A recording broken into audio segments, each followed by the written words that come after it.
जळगाव शहरातील व्यंकटेश मंदिरामध्ये गेल्या 35 वर्षापासून श्रावण महिन्यात पूर्ण महिनाभर झुला महोत्सव हा साजरा केला जातोय।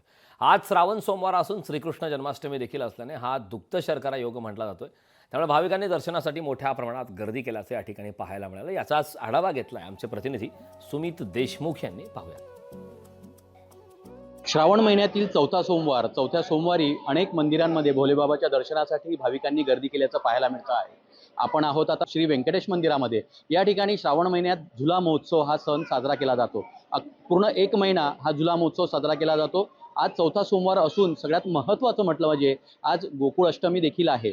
श्रीकृष्णाचा जन्मदिवस हा आज आहे आणि आपण पाहू शकतो की व्यंकटेश मंदिरामध्ये या ठिकाणी गोकुळ अष्टमी निमित्त श्रीकृष्णाची आरास या ठिकाणी केलेली आहे। या आरासमध्ये सर्व गोकुळ नगरी दुमदुमली असं दाखवण्यात आलेलं आहे।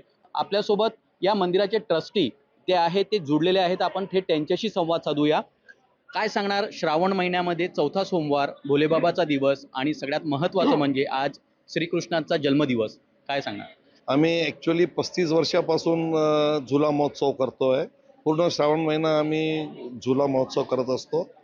पण आज पहिल्यांदा श्रावण सोमवार आणि गोकुळ अष्टमी एकाच दिवशी आलेले आहे श्रावण सोमवार, त्यामुळे दुग्ध शर्कराचा योग आहे आणि ती जी आरास केली आहे ती कृष्णाची प्लस भोलेबाबाची, पण ते जे नागदेवता वगैरे दाखवले त्याप्रमाणे आम्ही आरास केलेली आहे। आज दुग्ध शर्करा योग असल्यामुळे या ठिकाणी श्रीकृष्ण जन्माष्टमी निमित्त या ठिकाणी श्रीकृष्णाचा जन्म कशा पद्धतीने झाला अशी आरास या ठिकाणी करण्यात आलेली आहे।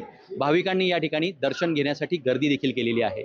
सुमित देशमुख, लोकशाही मराठी, जळगाव। लोकशाही मराठी ऐका, पहा, जागरूक रहा।